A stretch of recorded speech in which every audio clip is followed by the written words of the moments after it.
सच्चिदानन्दरूपाय विश्वोत्पत्त्यादिहेतवे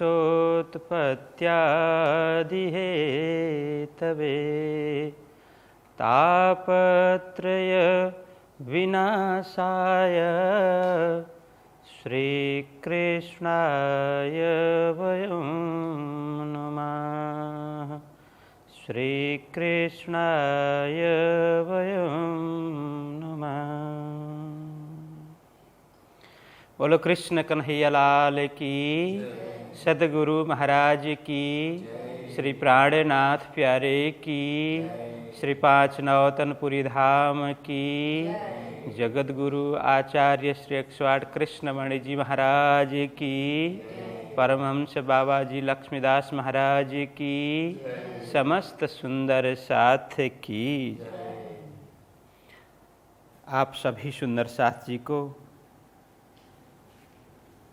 श्री पाँच नौतनपुरी धाम से बीतक प्रशिक्षण के माध्यम से प्रणाम प्रेषित कर रहे हैं।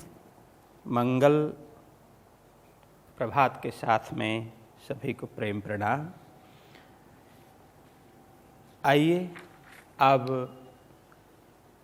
बीतक का प्रथम प्रकरण, यह जागनी लीला का प्रथम प्रकरण है, जो पहले भी बात की लालदास जी महाराज ने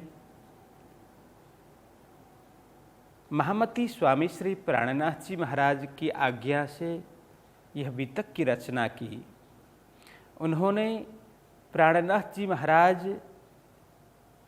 के धाम गमन के पश्चात, प्राणनाथ जी महाराज के अंतर्ध्यान के पश्चात यह जागनी लीला का वृत्तांत उन्होंने तैयार किया। लेकिन इससे पूर्व भी उन्होंने परमधाम, अक्षरधाम, ब्रज, रास, जिसको परमधाम, अक्षरधाम, ये पूरा 25 पक्ष का उसको धाम लीला के रूप में वर्णन किया। उसके बाद में ब्रज लीला के रूप में वर्णन किया, फिर रास के रूप में वर्णन किया।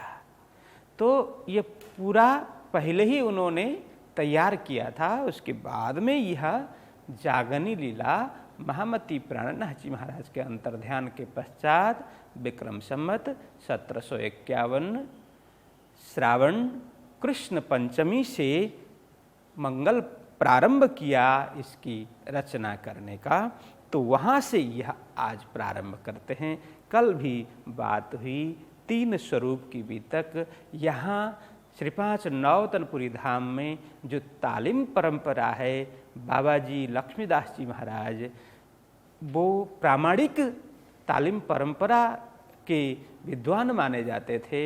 तो परमहंस बाबा जी के अनुरूप 3 स्वरूप के बीतक, मतलब श्री कृष्ण जी अर्थात धामधनी श्री राज श्यामा जी की यह वृत्तांत कथा है, एवं दूसरा स्वरूप मतलब सद्गुरु श्री देवचंद्र जी महाराज का स्वरूप, और तीसरा स्वरूप है महामती स्वामी श्री प्राणनाथ जी महाराज। तो इस तरह से 3 स्वरूप की बीतक अब लालदास जी महाराज लिखना प्रारंभ करते हैं। तो आइए सर्वप्रथम वो क्या कहते हैं। 4 युगों के राजा, 4 युगों के राजा का नाम यहाँ उल्लेख करते हैं। तो सर्वप्रथम वो कहते हैं कि भविष्य पुराण में राजा कहे युग 4, वचन जो है व्यास के ताको करूं विचार, ताको करूं विचार। बोलो कृष्ण कन्हैया लाल की। अब यहाँ देखिए, भविष्य पुराण में राजा कहे युग 4। अब सर्वप्रथम वो किसी को आधार बनाकर के रचना प्रारंभ करते हैं। तो किसका आधार बनाते हैं कि भविष्य पुराण। तो हम सभी को मालूम है कि सनातन परंपरा में अनेक पुराण प्रसिद्ध हैं। तो यह भी हम उसके नाम भी वो कर लेंगे कि भविष्य पुराण। सनातन परंपरा में विशेष करके 18 पुराण प्रसिद्ध है। 18 पुराण, कई उपपुराण है। तो 18 पुराण में अलग अलग मैं नाम बताऊंगा। जैसे ब्रह्म पुराण, प्रथम तो ब्रह्म पुराण, दूसरे नंबर में पद्म पुराण, तीसरे नंबर में विष्णु पुराण और चौथे नंबर में शिव पुराण, फिर भविष्य पुराण, छठे नंबर में नारद पुराण, सातवां बारह पुराण और आठवां लिंग पुराण, नौवें ब्रह्म वैवर्त पुराण, 10वें कूर्म पुराण, 11वें मत्स्य पुराण, 12वें वामन पुराण, 13वां स्कंद पुराण, 14वां है मार्कंड्य पुराण और 15वां गरुड़ पुराण, 16वां है ब्रह्म पुराण, 17वां है अग्नि पुराण और 18वां अंतिम में श्रीमद्भागवत महापुराण। तो इस तरह से यह 18 पुराण सनातन परंपरा में प्रसिद्ध है। तो इनके श्लोक संख्या भी अलग अलग है, बाद में इसकी चर्चा करेंगे। तो 17 पुराण, महाभारत आदि संपूर्ण रचना करने के बाद व्यास जी ने 18वां पुराण की रचना की थी। इसकी कथा हम सभी जानते हैं। उन्हें संतोष नहीं हुआ, उन्हें आत्म प्रसन्नता नहीं हुई, जो वस्तु चाहिए थी वो व्यास जी को नहीं मिली। इतना बड़ा कार्य करने के बाद में भी यह आत्मसंतोष न होने पर उनके गुरुदेव देवर्षि नारद जी के कहे अनुरूप उन्होंने श्री कृष्ण को केंद्र में रख करके श्रीमद्भागवत की रचना की। उसके बाद में उन्हें परम आनंद का अनुभव हुआ, परम संतोष हुआ। ऐसा प्रसंग पुराणों में मिलता है। तो ये 18 पुराण मध्य भविष्य पुराण एक है। तो उसमें क्या है कि 4 युगों के राजाओं का वर्णन है और भविष्य में क्या कुछ होने वाला है, ये सारी चर्चा भविष्य पुराण में की गई है। वैसे सभी पुराण भगवान वेद व्यास जी द्वारा रचित माने जाते हैं, लेकिन कहीं कहीं यह भेद भी है कि भविष्य पुराण कहीं कहीं कहा है कि भगवान शंकर द्वारा रचित भी माना गया है।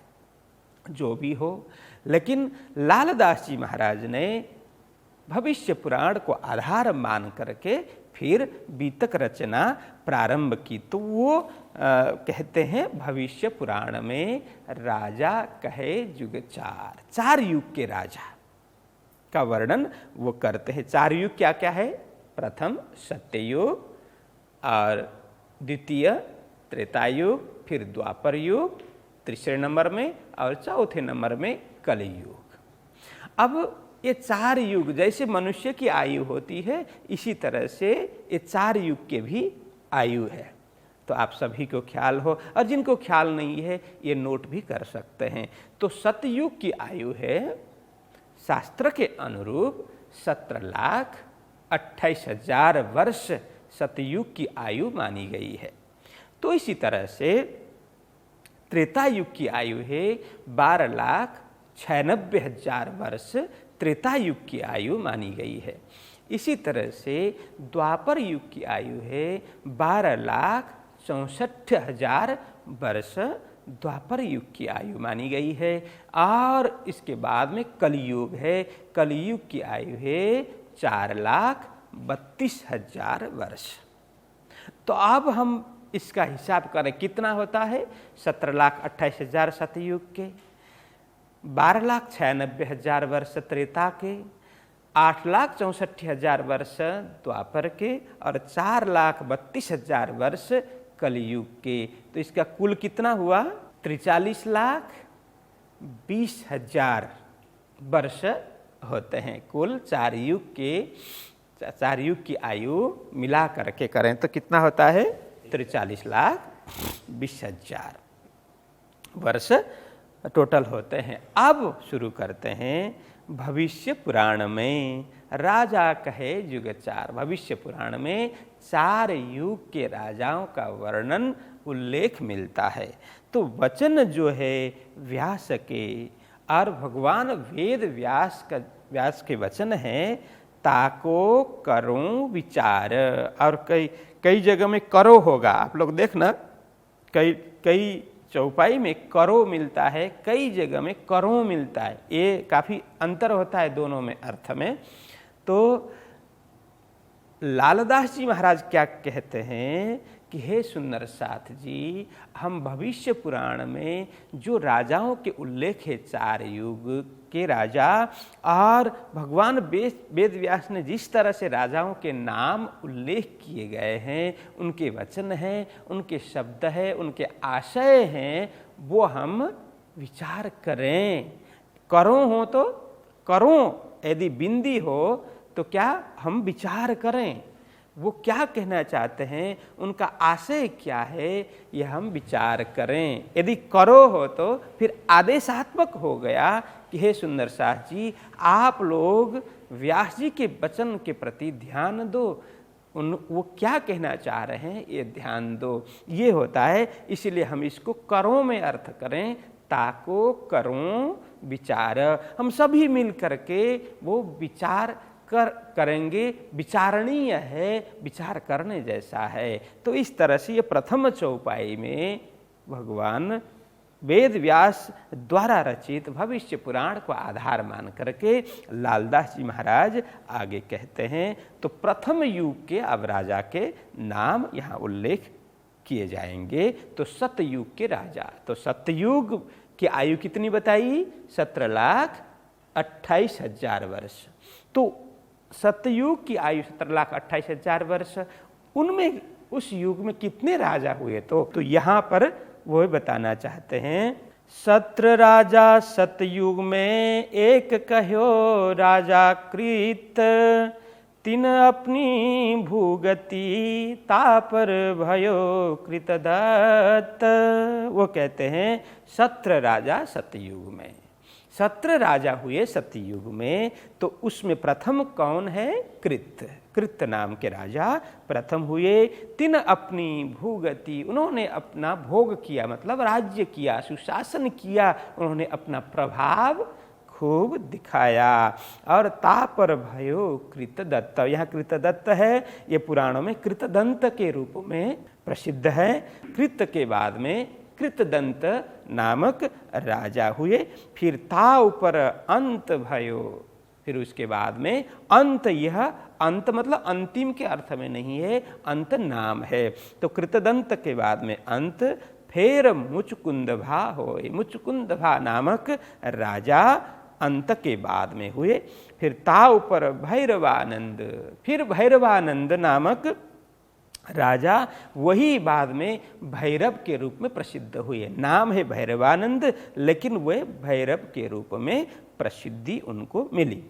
ता ऊपर आदि भयो, उसके बाद में आदि नामक राजा उस राज गद्दी पर बैठे। फिर हरणाकुश कहो नाम, फिर आदि के बाद में हरणाकुश मतलब हिरण्यकश्यप, यह अर्थ है हिरण्यकश्यप। फिर उसके बाद में ता ऊपर, ताके ठौर, ता ऊपर मतलब उसके बाद में, ता ऊपर का मतलब है उसके बाद में, उनके स्थान में कौन हुए, हिरण्यकश्यप के पुत्र भक्तराज प्रहलाद, प्रहलाद राजा बन गए।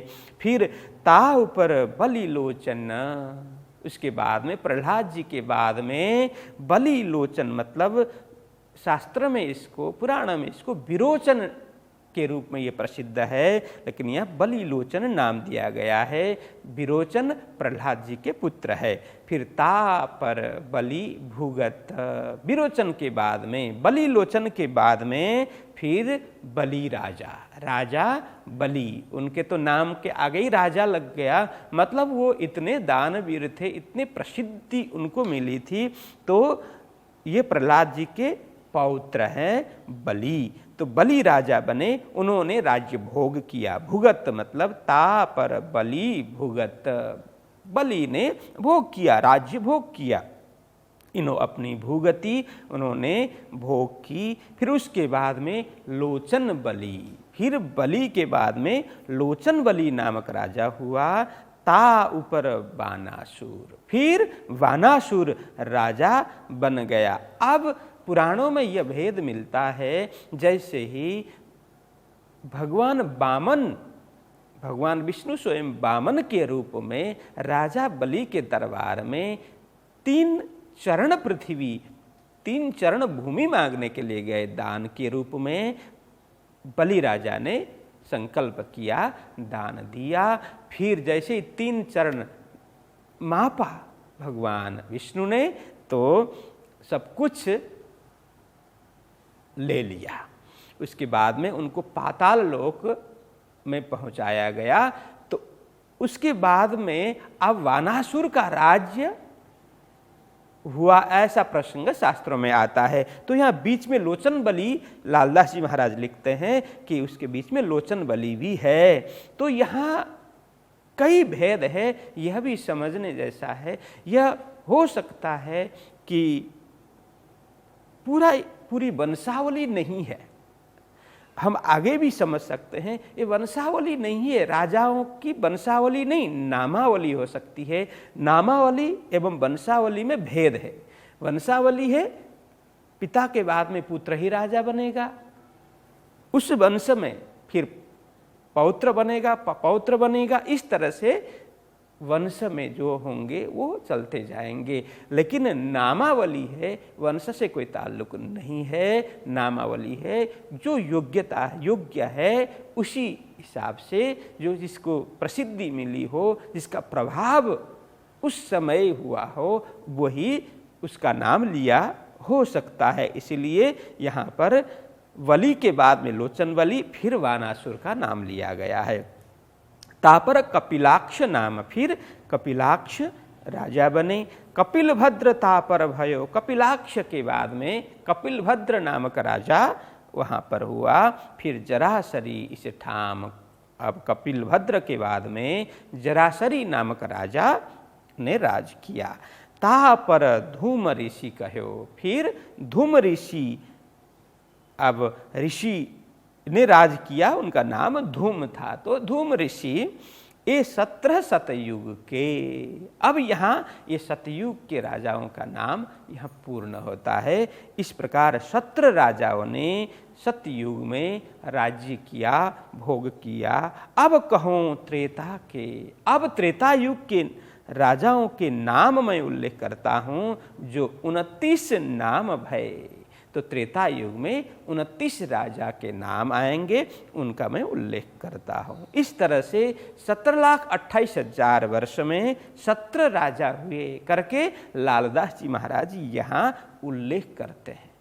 अब ये वही जानते हैं क्या कहना चाह रहे हैं, लेकिन पुराणों में ये प्रसंग मिलता नहीं है, क्योंकि पुराणों में तो अनेक राजाओं के नाम सतयुग में मिलते हैं और उनके वंशावली अलग प्रकार की है। लेकिन यहाँ लालदास जी महाराज सदृश परमहंस ने जो बात कही है वो वही समझ सकते हैं। हम तो अंदाजा ही लगा सकते हैं ये क्या कहना चाह रहे हैं, है ना।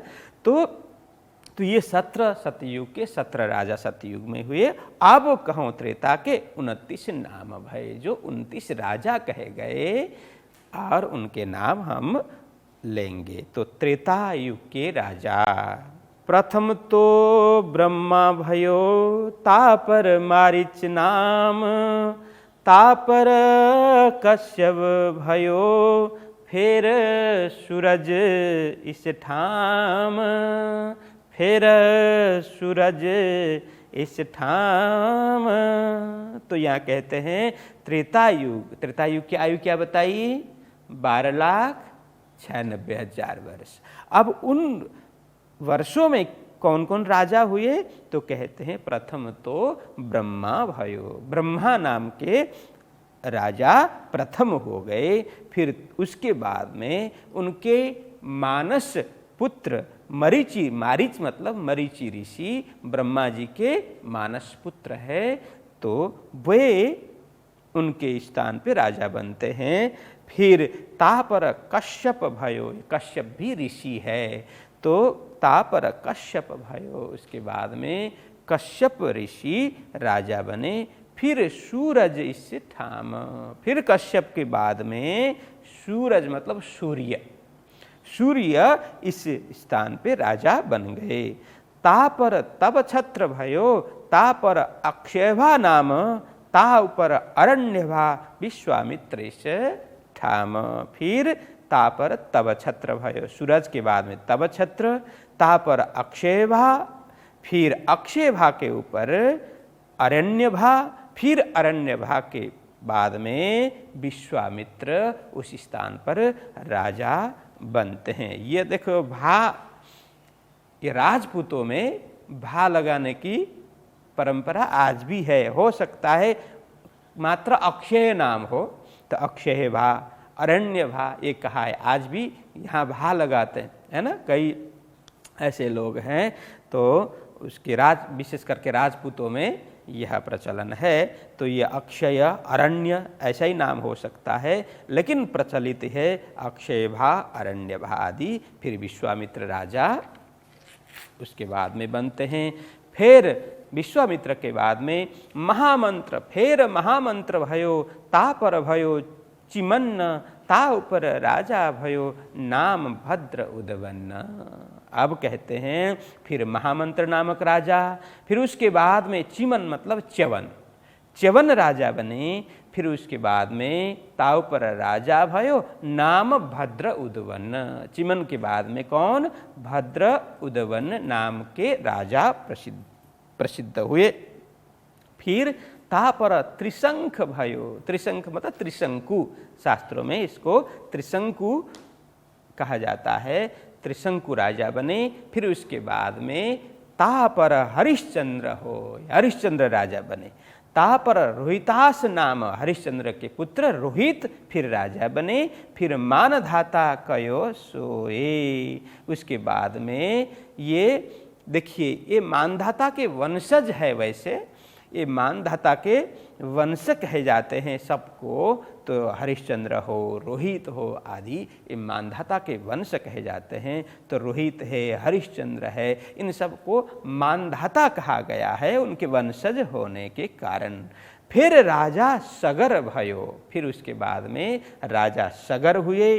फिर आशामित्र नाम, अब यह आशामित्र है, इसको शास्त्रों में अंशुमान कहा है। अंशुमान ही वो आशामित्र है। तो आशामित्र नाम, ता पर भगीरथ भयो दिलीप जो इस ठाम। फिर अंशुमान के बाद में भगीरथ राजा हुए। फिर भगीरथ के बाद में दिलीप राजा हुए। देखिए ये क्रम यहाँ पर आगे पीछे भी है पुराणों के आधार पर। अब पुराणों में किस प्रकार से रखा गया, पुराणों का सही है और यहाँ का सही है, ये स्वयं लालदास जी महाराज जानते हैं, स्वयं धामधनी जानते हैं। तो यहाँ थोड़ा क्रम भेद है।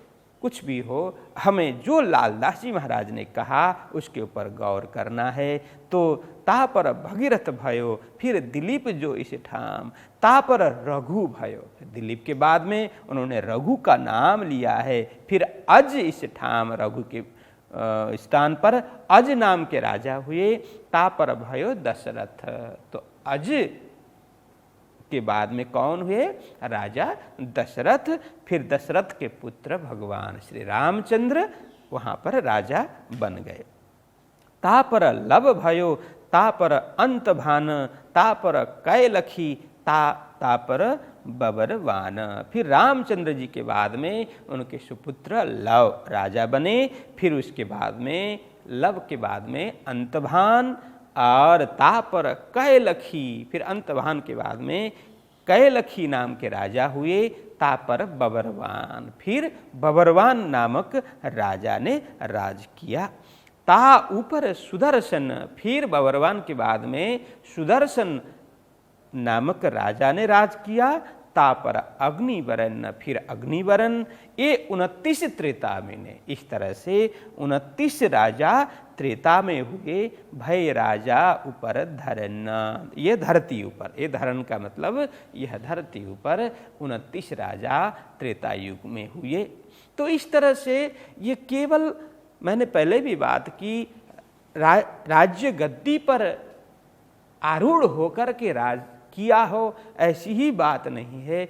जिनका प्रताप चारों ओर फैला, जिन्होंने किसी भी रूप में, बल में हो, विद्या में हो, बुद्धि में हो, और किसी शौर्य में हो, किसी पुरुषार्थ में हो, उनका राजा के समान शौर्य चारों तरफ जिनका फैला होगा, उनके नाम यहाँ लिए होंगे। कई राजा हैं और कई ऐसे व्यक्ति भी हैं जो पुराण में, शास्त्रों में राजा के रूप में उनके नाम मिलते नहीं हैं, तो उनके भी नाम यहाँ पर दिए गए हैं।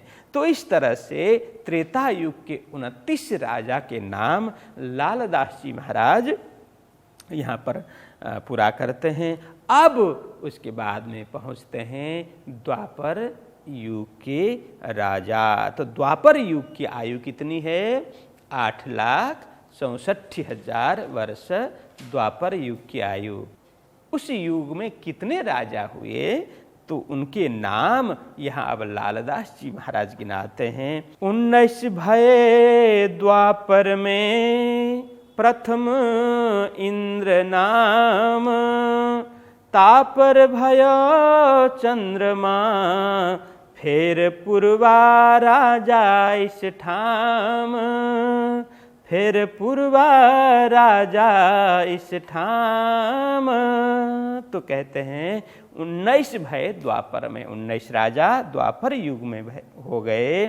तो उनमें प्रथम है इंद्र। इंद्र वैसे ही राजा के रूप में ही प्रयोग किया जाता है इंद्र को। इंद्र मतलब राजा, विशेष करके देवताओं के राजा इंद्र माने जाते हैं। और संसार में भी कोई राजा हो तो उसको भी इंद्र कहने की परंपरा रही है। तो प्रथम इंद्र नामक राजा हुए। फिर इंद्र के बाद में कौन? चंद्रमा राजा हुए। फिर उसके बाद में पूर्वा राजा इस ठाम। ये पूर्वा पुराणों में पुरुरवा के नाम से प्रसिद्ध है। पूर्वा, ये पुरुरवा है, राजा बने। अय राजा तापर भय। फिर बाद में अय राजा हो गए। फिर निर्मोक्ष तापर हो, निर्मोक्ष फिर उसके बाद में राजा बने। तापर शांतनु भये, चित्र राजा कहो सोय। फिर उसके बाद में शांतनु राजा बने। फिर चित्र राजा कहो सोय। शांतनु के 2 पुत्र चित्रांगद और विचित्र वीर्य, दोनों यहाँ पर दोनों का नाम लिया गया है। तापर शांतनु भयो, चित्र राजा कहो सोय। तापर विचित्र भयो, तापर भयो व्यास। अब देखिए, यहाँ व्यास कभी राजा बने नहीं, लेकिन उनका प्रभाव राजाओं से कई अधिक था, इसीलिए यहाँ पर व्यास जी का नाम लिया। तो विचित्र वीर्य के बाद में व्यास राजा बने। ता ऊपर पांडु भयो, फिर अर्जुन राजा खास। अब देखिए, यहाँ पर अर्जुन भी कभी राजा नहीं बने। राजा कौन थे? युधिष्ठिर थे। लेकिन व्यास, फिर उन्होंने पांडु, फिर अर्जुन का नाम लिया, क्योंकि युधिष्ठिर से अधिक प्रसिद्धि अर्जुन की थी। अर्जुन शौर्य में इतनी प्रसिद्धि उनकी मिली थी, तो युधिष्ठिर से अधिक महत्व तो लालदास जी महाराज ने अर्जुन को दे दिया। आपको पता हो कि शांतनु के पुत्र चित्रांगद एवं विचित्र वीर्य अल्प आयु में ही वे मर गए थे। तो व्यास जी ने अपने योग शक्ति के द्वारा, जिसको नियोग बोलते हैं,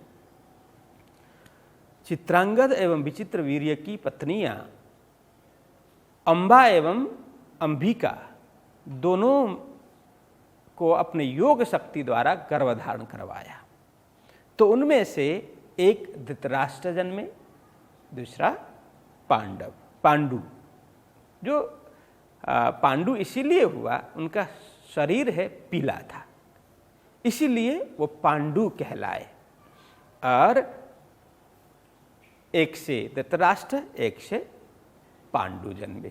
फिर तृतीय जो दासी पुत्र के रूप में प्रसिद्ध हुए विदुर, यह भी भगवान वेद व्यास के ही पुत्र है। तो तीनों धृतराष्ट्र, पांडु एवं विदुर भगवान व्यास के पुत्र है। उन्होंने योग के बल पर अंबा, अंबिका एवं दासी को गर्भधारण कराया और उनके द्वारा पुत्र ये तीनों हुए।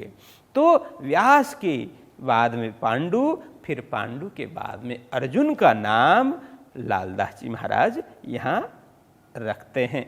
फिर अर्जुन के बाद में अब देखिए यहाँ पर अब सीधा सीधा युधिष्ठिर के बाद में परीक्षित राजा होते हैं, लेकिन अब यहाँ देखिए अर्जुन के बाद में अहिवरण कुमार उनका नाम है। अर्जुन के बाद में तापर अहिवरण कुमार, फिर क्षेत्रनख नाम, ताव पर शांतनु भयो बलिवान इसे ठाम। देखिए अब ये इतने नाम बीच में आ गए। अर्जुन के बाद में अहिवरण, फिर क्षेत्रनख, फिर उसके बाद में शांतनु, फिर डबल नाम आया। हो सकता है यह संतनु हो अथवा तो शांत हो, इस तरह से कोई अपभ्रंश हो सकता है। अथवा तो लिखने में भी पहले हस्तलिखित सब होते थे, तो लिखने में भी कुछ त्रुटि रह गई हो सकता है, या तो एक ही नाम के भी हो सकते हैं। तो शांतनु भयो वलिवान इस ठाम, फिर शांतनु के बाद में वलिवान नामक राजा बने। ता पर निर्वाण भयो, ता पर बलिचक्षु होय, ता पर परीक्षित भयो, फिर जन्मे जय कयो सोय। देखिए अब अर्जुन के बाद में कई लोग आ गए। यदि युधिष्ठिर की जगह में अर्जुन को रखा हो तो उसके बाद में तुरंत परीक्षित को आना चाहिए, नहीं आया। इसीलिए ये वंशावली नहीं है, ये वंश परंपरा की बात नहीं है, ये नामावली है। जिनकी प्रसिद्धि मिली, जो पुरुषार्थी थे, किसी भी रूप में उनका नाम समाज में चला हो, ऐसे व्यक्ति को भी राजा के समान मान करके यहाँ पर नाम लिया गया हो, ऐसा अनुभव होता है। बाकी लालदास जी महाराज के चरण में छोड़ दें तो ता पर परीक्षित भयो, फिर जन्मे जाए कयो सोए। फिर परीक्षित के बाद में ये जन्मे जाए। अब यह परीक्षित के बाद में ये जन्मे जाए, ये सही है। ये वंशावली के हिसाब से परीक्षित के बाद में जन्मे जाए वो सही है। अब कहो 20 कलयुग के, 19 कहे द्वापर, 29 त्रेता के कहे 17 सतयुग पर। अब ये चौपाई याद करने जैसी है। देखिए पूरा इसमें कलयुग में कितने राजा हुए, द्वापर में कितने, त्रेता में कितने और सतयुग में कितने, इसको टिक भी कर सकते हैं हम। तो यह 21वीं चौपाई है, इसको याद करना चाहिए। और आगे जो भविष्य पुराण, ये प्रथम चौपाई भी याद करें और ये 21वीं चौपाई भी याद करें, तो पूरे युग के राजा एक ही चौपाई में हमें याद हो जाएंगे। तो अब कहूँ 20 कलयुग के, 19 कहे द्वापर, 29 त्रेता के कहे 17 सतयुग पर। लालदास जी महाराज कहते हैं, हे सुंदर साथ जी, अब मैं कलयुग के 20 राजाओं के नाम वर्णन करूंगा। अभी तक द्वापर के 19, त्रेता के 29 एवं सतयुग के 17 राजा के नाम मैंने उल्लेख किए। अब मैं कलयुग में जो प्रसिद्ध हुए ऐसे 20 राजाओं का नाम मैं लेना चाहता हूँ। तो कहते हैं कलयुग के राजा। अब कहूँ कलयुग के प्रथम तो जदु नाम, ताऊ पर अजय पाल, फिर महिपाल इस ठाम, फिर महिपाल इस ठाम। तो प्रथम वो वर्णन करते हुए कहते हैं, अब कहूँ कलयुग की, मैं कलयुग के राजाओं का वर्णन करता हूँ। प्रथम तो यदु नाम, यह जदु है, ये प्राचीन परंपरा है। यह को ज उच्चारण करने की परंपरा, तो जदु, यदु को ही जदु कहा गया है। तो प्रथम राजा जदु नामक राजा हुए। फिर उसके बाद में ताऊ पर अजय पाल, जदु के बाद में अजय पाल नामक राजा बने।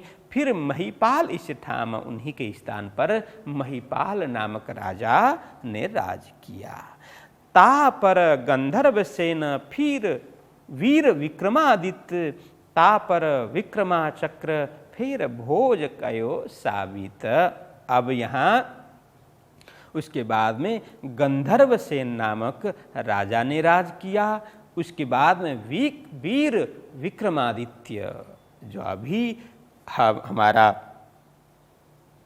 संवत चलता है विक्रम संवत, तो इन्हीं के नाम से चलता है वीर विक्रमादित्य। विक्रमादित्य राजा बने। फिर ता पर विक्रमा चक्र, फिर विक्रमादित्य के बाद में विक्रम चक्र नामक राजा बने।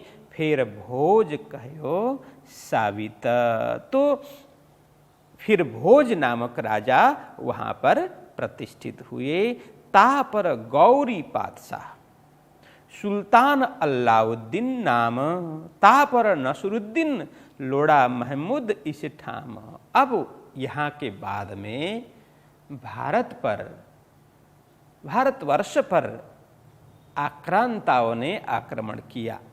फिर उसके बाद में अब मुसलमानों का शासन यहाँ से शुरू होता है, तो उनके नाम लेते हैं। अब भोज के बाद में गौरी पातशाह नामक मुसलमान ने राज किया।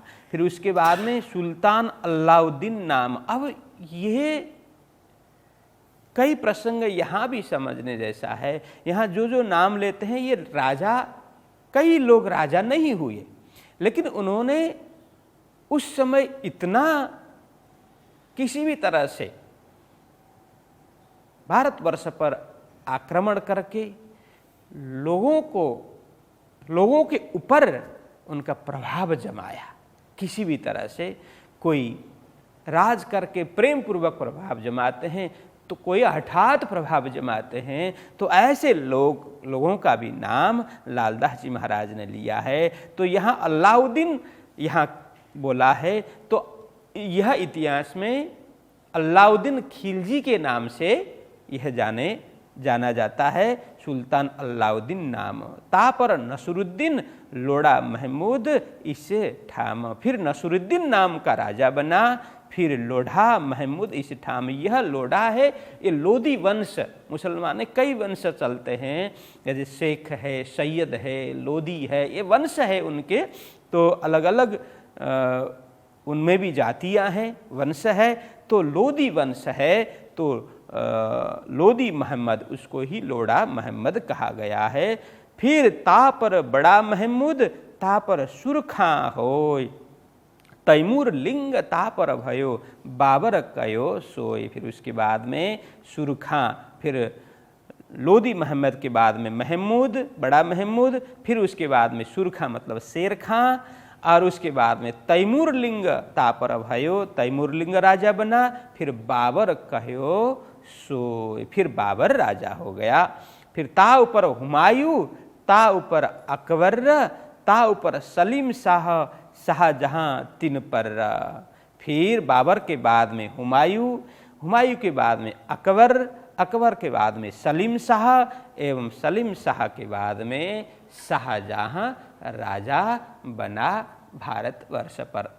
फिर उसके बाद में ता ऊपर औरंगजेब, ये कलयुग के नाम। इसके बाद में औरंगजेब राजा बना, यह कलयुग के नाम। आगे अवतार होएगा बुद्ध कल की इस ठाम। तो लालदास जी महाराज कहते हैं, सुंदर शाह जी, औरंगजेब के बाद में अब उनका मुसलमानों का राज भी पूरा होता है। उसी समय बुद्ध कल की अवतार इस धरती पर प्रकट होगा। बुद्ध कल के अवतार का प्राकट्य होगा। तो आगे अवतार होएगा बुद्ध कल के इस ठाम।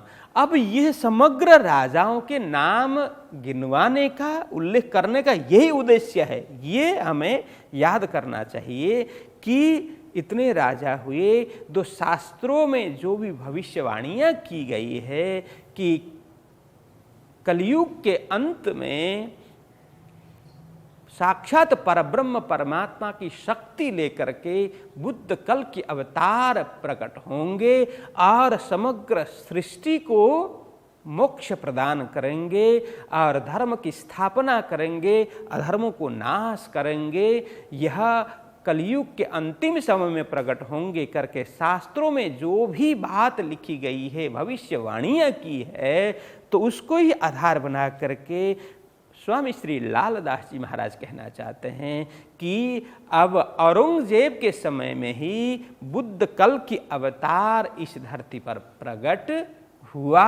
अब वही बात गूढ़ बात है, रहस्यात्मक बात है, उसको हमें समझना चाहिए। श्री महामती कहे ए साथ जी, शास्त्र कहे यूं कर, आगे अपनी वितक सो लीजिए चित्त धर। तो इस तरह से महामती यहाँ स्वयं लालदास जी महाराज श्री महामती कहे साथ जी, है सुंदर साथ जी, राज जी महाराज ने यह महान बुद्धि मुझे प्रदान की है, इसलिए उन्होंने महामती शब्द प्रयोग किया है। तो शास्त्र कहे यूं करे सुंदर साथ जी, यह मैंने अपनी बुद्धि से बात नहीं की है, जो शास्त्रों में प्रमाण है, शास्त्रों में जो संकेत है, भविष्यवाणी की है शास्त्रों में, उस हिसाब से मैं बात कह रहा हूँ। अभी तक की जो बात शास्त्रों के आधार पर है। अब यह शास्त्र देखिए, शास्त्र किसको बोलते हैं? सनातन परंपरा में षड दर्शन को शास्त्र बोलते हैं, 6 दर्शन को शास्त्र बोलते हैं। तो 6 दर्शन क्या क्या है? प्रथम सांख्य है, सांख्य दर्शन प्रथम है, फिर दूसरे में योग दर्शन है, तीसरे नंबर पर न्याय दर्शन, चौथे नंबर पर वैशेषिक दर्शन, 5वां नंबर पर मीमांसा दर्शन एवं 6वां नंबर पर वेदांत दर्शन। ये षड दर्शन को शास्त्र बोलते हैं। लेकिन हमारी परंपरा है, हम वेद को भी शास्त्र बोलते हैं, पुराणों को भी शास्त्र बोलते हैं, उपनिषदों को भी शास्त्र बोलते हैं। ये परंपरा चली है, सभी को हम शास्त्र बोलते हैं, लेकिन विशेष रूप से षड दर्शन को ही शास्त्र कहा जाता है। लेकिन हम परंपरागत सभी को शास्त्र बोलते हैं, इसमें कोई बुराई भी नहीं है। सबको आधार मान करके लालदास जी महाराज कहते हैं शास्त्र में इस प्रकार की बात की है। आगे अपनी वितक का, अब सुंदर साथ जी ध्यान यहाँ देना। अभी तक तो मैंने राजाओं के नाम गिनाए, क्यों? क्योंकि कलयुग के अंतिम में बुद्ध कल की अवतार होगा। किसकी शक्ति लेकर के? साक्षात परब्रह्म परमात्मा की शक्ति लेकर के बुद्ध कल के अवतार होगा। उसके विषय में चर्चा करनी है शास्त्रों के आधार पर। यह अभी तक बात की, अब उसी विषय में हम प्रवेश करते हैं। हमारी अपनी बीतक, स्वयं की बीतक, मतलब धाम धनी श्री राज जी की एवं आत्माओं की बीतक हम श्रवण करते हैं। सो लीजिए चित्त धारा अपने चित्त में धारण कर लीजिए। इस तरह से यहाँ पर बीतक का प्रथम प्रकरण पूरा करते हैं। अब हम कल से आगे द्वितीय प्रकरण में प्रवेश करते हैं। अभी के लिए आप सभी को प्रणाम, जयकार के साथ में बोलो कृष्ण कन्हैया लाल की, सतगुरु महाराज की, श्री प्राणनाथ प्यारे की, श्री 5 नौतनपुरी धाम की, जगत गुरु आचार्य श्री कृष्णवाणी जी महाराज की, परमहंस बाबा जी लक्ष्मीदास महाराज की, समस्त सुंदर साथ की। सो लीजिए चित्तधारा, श्री महामती कहे साथ जी, शास्त्र कहे यूं कर, आगे अपनी वितक सो लीजिए चित्तधार, सो लीजिए चित्तधार। प्रणाम।